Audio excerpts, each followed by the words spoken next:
Good afternoon, crowd. That's awesome. This is the worst way to focus on ophthalmologist, to keep him in light and keep the audience in dark. It's really cruel of the organizers, but I know the video is being recorded, so yeah, I'll do away with it.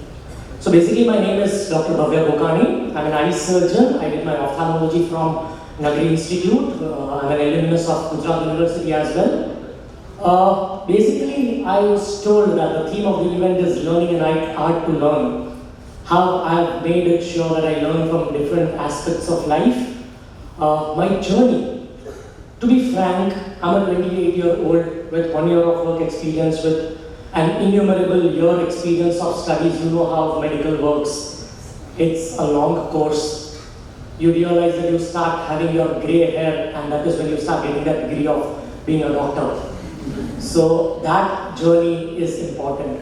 I'm not a super successful being. I'm just as old as you, as of the same generation as you. So I'm nobody to talk my success story, but I'll definitely tell you those moments in which I was taught something when I decided that yes, this is the way of life, this is the course of life that I'm going to follow.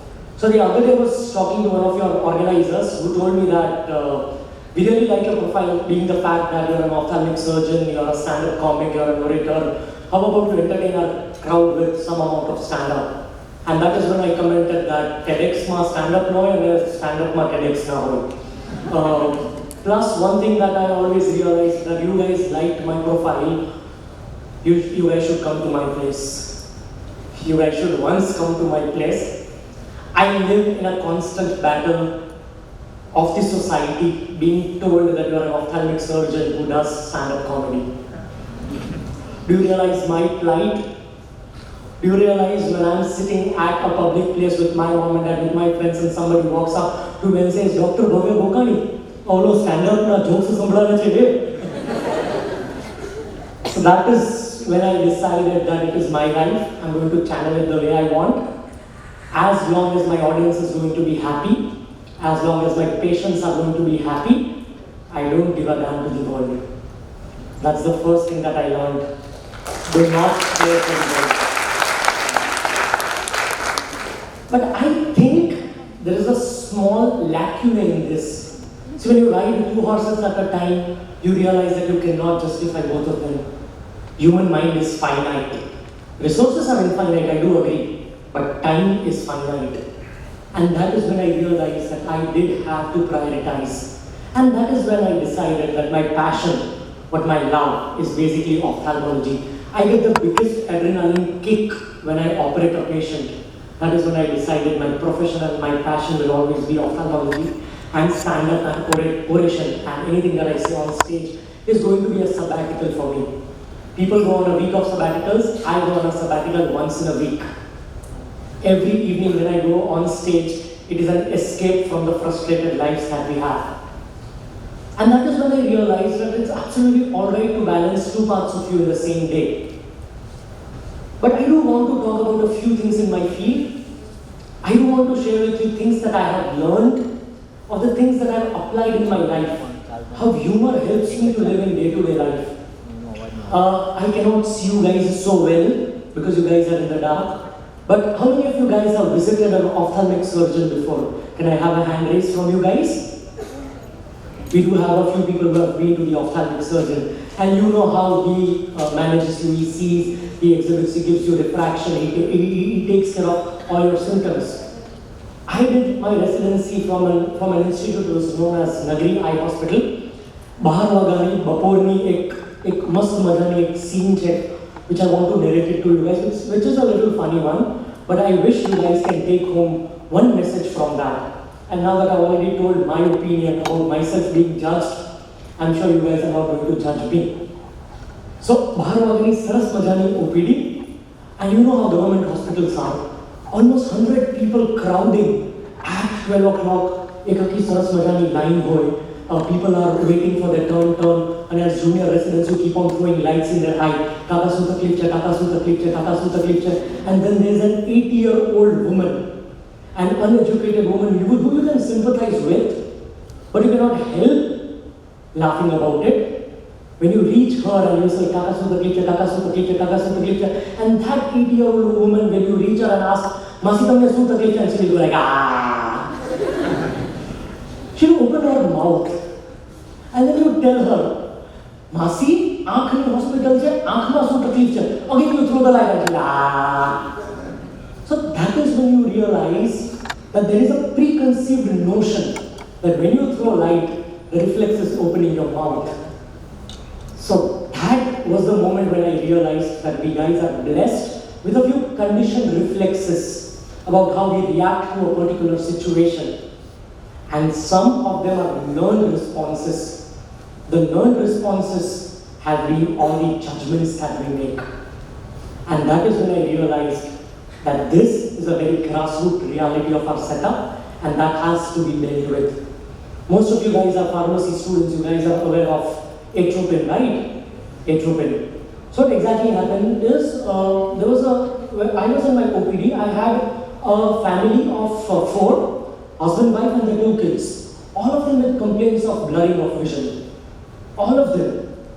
One day history. And sitting, so I work in a trust at Jamkhambaya, which is near Reliance Industries, Jamnagar, and I'm into my learning curve phase. So basically we see almost 150 patients per day. Operate almost 15 to 20 patients per day, and it's mostly service. We operate cataracts free of cost. So we have a poor class of people who come to you, the uneducated, the poor, the illiterate, what you call, and people who do not understand to what you tell them. And then that family comes down to me and gives a complaint of blurring of vision. I start getting that feeling of Dr. House. I was like, oh, that's an important case. I'll make some rare diagnosis. I'll publish a paper in the journal, something like that, that's some neurological illness, that all of them have this familial disorder. I see them, all of them have dilated pupils, absolutely dilated pupils. And I was about to inquire the neurological history. That is when I asked them, and that is when the family told that our mummy in a dadi operation 2 mahina pehla क्या થયું હતું એના ટીપા વધ્યા હતા which they thought them to be ઠંડકના ટીપા અને આખું ફેમિલી એ આંખમાં એટ્રોપિનના ડ્રોપ્સ નાખીને આપ્યું હતું. Now do you realize that it's a borderline of funny and it's a borderline of light. I can generate umpteen number of contents from this incident, but I choose not to do that. I choose not to say this incident at a place where stand-up is being done. I choose to say at a place where TEDx is being done. The reason is people are thoughtful out there. And that's not something that it's not something to laugh about. You have to plight that. One of the most common things that we encounter a lot of vices. I would not, had it been a stand-up, I would have asked you how many of you guys are smokers, and I know nobody would have raised your hands. So I don't do that exercise here as well. But one of the most common things that we encounter is we encounter a lot of abuses in the people. So one of our common parts of history, when they come to us before operation, we ask, Kaka su takleef hai. Then they tell us their history, and then we ask, Kaka shenu vyasan hai, cigarette piyo cho, daru piyo cho, and Kaka is like, na sir, kai nathi pito. And he was stinking of smoke. So I asked him, Kaka khotu su bolo cho, tamaru modu gandhai chhe, tame cigarette pina ayuwa cho. He is like, na sir. I said, Kaka sachu bolo, cigarette piyo cho ki nahi? Kaka said, na, cigarette nahi, હું તો બીડી પીઉં છું. And it doesn't end there. So I was like, Kaka, cigarette ને બીડીમાં શું કરે? શું વાત કરો છો સાહેબ? જો બીડીની જગ્યાએ સિગરેટ પોસાતી હોય તો તમારી પાસે ટ્રસ્ટ હોસ્પિટલમાં થોડો આવે. He hasn't come back. So that is when I realized that how much ever trauma is there in that society, people don't cease to find little things of joy. And that is going on inside my mind. Do you realize that as an individual, all of us live multiple personalities? Playing the role of a son, playing the role of a parent, playing the role of a sister, playing the role of a friend. So at that point of time, I play multiple roles. And that is when I learned one thing. When they say half of the cure that comes to the patient comes with your sane. Just hold the patient and say, Kaka, chinta na karo, badhu saru thai jasa. Your half of the pain goes away. And that is when I realized it's important to talk to your patients. And the same thing that applies here. Talk. Communicate. Communication is important. It makes us humans. We are the most socially evolved species in the food chain of social being, in the food chain of intellect. Talk, communicate. Talking about a few other lighter issues that happen to us is, how many of you guys have ever had a foreign body in the eye? Foreign body So what we do is we remove it with a needle on the slit lamp, which is 20 times magnified. Do you know a very barbaric practice that happens in the peripheries? What they do is they remove that foreign body with a key or with a samenu chotulu. They actually call that. They actually remove it with a broomstick twig or a 100 rupee note or a 10 rupee coin. That's a practice. So now I have developed a history taking part in my life. Carry a patient हमारे पास red eyes is सामने आवे. My first important question is काका क्या करूँ कढ़ावा गया था, and half of the time that question turns out to be yes. And that is when I realized that people are lazy, people are clad by their so conceived notions, people are biased. People just don't want to step out of their comfort zone. And they would go to that person who would remove it for free, eventually come down to me with a huge fungal abscess, with a huge bacterial abscess in the eye. Now an important funny incident that happened back then in my residencies. What happens is, if it's a 2-day-old foreign body in the eye, we usually give steroids. Because iron body, there is a small rostrum that deposits around. So if it's a 2-day-old foreign body in the eye, we usually give steroids. As simple as that. So patient came down to me at 8 o'clock at night with a proper red colored foreign body in the eye. So I asked the patient, okay, how old is the injury? How old is the foreign body? The patient is like, it's a 2-hour-old foreign body. I removed that foreign body and I asked the history once again. Dude, please tell me. Like if you tell me, just don't hide it from me. Just tell me that it's a 2-day-old or a 3-day-old injury so that I can change the medication. But he was in denial. He's like, it's just 2 hours of the injury. And patients tend to lie. You know how that works. Patients lie in the OPD. They never admit their faults, they lie. So I tried to inquire the history. There was a guy who was accompanying that guy, the guy along with me. I asked, "Ke sachu bolo, kitni baar pehla foreign body piyuં છો?" Like, "ના સાહેબ 2 કલાક પહેલા vending કરતો હતો ત્યારે જ ગયું છે." And then I said કે દોસ્તો પછી રેડ કલરની આટલી રસ્ટ ટ્રીપ કઈ રીતે હોઈ શકે? આ તો રસ્ટ છે which only forms after 2 days. That is when I got the detailed history from the patient. એ પેશન્ટના ફ્રેન્ડે એક બારબારી પ્રેક્ટિસ કરી હતી એના ઉપર. આંખમાં કરું ગયું હતું એટલે એને જીભ નાખીને કાઢવાની ટ્રાય કરી હતી અને એને પોતે પાન ખાધેલું હતું. So in the eye there were debris of pan, that red colored things in the eye. Trust me, I scolded that patient for an hour. When I went home, I laughed for an entire day. So do you realize the trauma in the entire society which is going on? See, you see, we also cater to gynec patients back then when we were interns. Come down to the hospital. You'll realize how much ignorance is there. So as medical professionals, as paramedical professionals, as people associated with the medical field, don't leave a single opportunity to educate, to pass on some knowledge. I have had people who have used IPIL as a regular contraceptive device daily instead of an accidental pill. That is when I had to educate them that, dude, this is not the thing, the way it works. You come down to a government hospital, 4 kids, the last kid born just 10 months ago, and the patient comes with a pregnancy. That yes, I want a baby boy. And that is not, I'm not going into that details. I'm already bypassed that phase that I have understood that the community is not going to understand. But a hemoglobin of 6, can you imagine that level of ignorance which is there in the community? Do not leave a single opportunity to educate people around you. A lot of people would come to you, a lot of people would come with a lot of experiences, with a lot of expectations. I have people who come to me with gynec problems, with oncological problems. I probably might not be the right person to get into the vital details, but at the same time I make it sure that I explain it to them that it's absolutely alright. All they want is somebody to translate what wrong is going on into their lives. And that is when I realized, yes, that's the way it works. So in a pediatric, you guys know Tropica C, like tropicamide and phenylephrine. They are the 2 drops that you dilate. We usually go for fundus calls at 5 o'clock to VS Hospital from Nagri Hospital. And that is when in kids, we ask the pediatric residents to dilate the patients 2 hours ago. We tell them to make a drops chalu kari deto so that when we reach, we get a dilated pupil. Once upon a time, I went to that VS hospital. In लोगों आँखना टीपा बच्चा ने पीड़ा होता. It ceases to be funny and it starts being sad.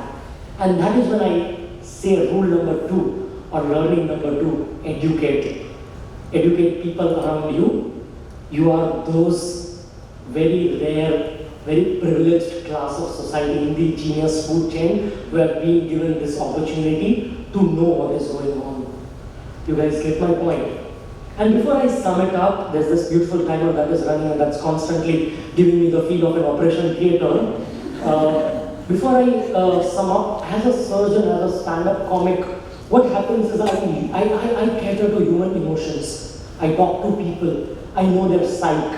I know how the things work. I realize that half of the cure lies in the brain. This part in your body is one of the most malfunctioning part. And I don't mean it psychiatrically. I mean it psychologically. Half of your problems crop from this. A surprising thing that I would want to reveal to you guys is, day after tomorrow I'm getting myself operated for tonsillectomy. A tonsils in my throat. I plan to travel for my super specialties after 15 days to an institute called Netra like Guwahati. 2 days after I'm getting my tonsillectomy done, my ENT surgeon hates me for giving this speech. He has asked me to go for a voice rest.